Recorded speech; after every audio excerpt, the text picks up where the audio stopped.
পাটক্ষেতের ভেতর থেকে উদ্ধার হলো বস্তাবন্দি কঙ্কালসার দেহ। আর এই ঘটনাকে কেন্দ্র করে মঙ্গলবার দুপুরে ব্যাপক উত্তেজনা ছড়িয়ে পড়ে চাঁচল থানার নদীশেক এলাকায়। এদিন স্থানীয় এক কৃষক তার ক্ষেতে পাট কাটতে গিয়ে কঙ্কালটি দেখতে পান। শিয়ালি দেহটির একাংশ বস্তা থেকে বের করে এনেছে। মুহূর্তের মধ্যে সেই খবর ছড়িয়ে পড়ে গোটা এলাকায়। খবর পেয়ে ঘটনাস্থলে পৌঁছয় চাঁচল থানার পুলিশ। আসেন চাঁচল থানার আইসি পূর্ণেন্দু কুমার কুণ্ডু ও মহকুমা পুলিশ আধিকারিক সোমনাথ সাহা। সোমনাথ বাবু জানিয়েছেন, কঙ্কালটি উদ্ধার করা হয়েছে, মৃতদেহের দাঁত ঠিক রয়েছে, নমুনা সংগ্রহ করে ডিএনএ টেস্টের জন্য পাঠানো হয়েছে। বস্তাটির পাশ থেকে একটি মহিলাদের চুড়ি উদ্ধার করা হয়েছে, তবে দেহটি পুরুষ না মহিলার তার ডিএনএ টেস্টের রিপোর্ট পাওয়ার পরেই জানা যাবে। গোটা ঘটনা নিয়ে পুলিশি তদন্ত শুরু হয়েছে।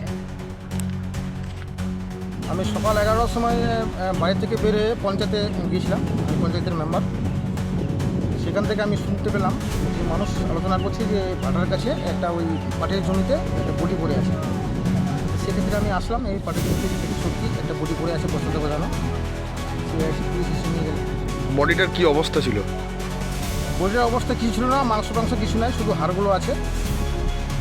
আর বস্তার মধ্যে বস্তার মধ্যে ঢোকানো ছিল, অর্ধেকটা বডি বার করা ছিল, মাথা সব ছুটে গেছে, আর দুপাটি সব মানে এইদিকে ওদিকে ছুটে আছে।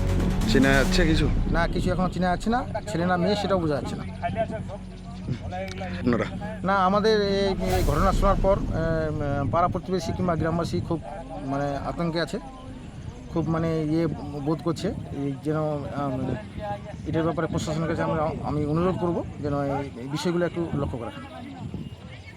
হ্যাঁ, আমরা এরপরে আমি যাবো, আজকে পঞ্চায়েত করে আমি মোটামুটি 4টা-5টার দিকে থানায় যাব, গিয়ে আমরা একটা ওই অ্যাপ্লিকেশন করবো যেন আমরা দেখুন কি জমিটা কামা ছিল, কামাতে দেখুন যে শিয়াল খাচ্ছে লাশটা। এই তো মোর পর একজনে ডাকলো, ডাকে ওই হট্টগোল করলে যে এই কেন লাশ সে কেন মরা লাশ সে বস্তা বসাল। এই তো লোক ছুটে বলে আসে, ইয়ার দেখা দেখি ওর দেখা দেখি হয়, একদম গন্ডগোল মেলাই হয়ে গেল, গোটা এখানে 1000 পর্যন্ত হয়ে গেল।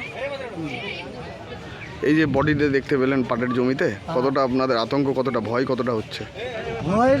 ভয় তো লাগবে, এগুলো চোখ দেখলে ভয় লাগবে না। বিশেষ প্রতিবেদন, উত্তর বাংলার সংবাদ।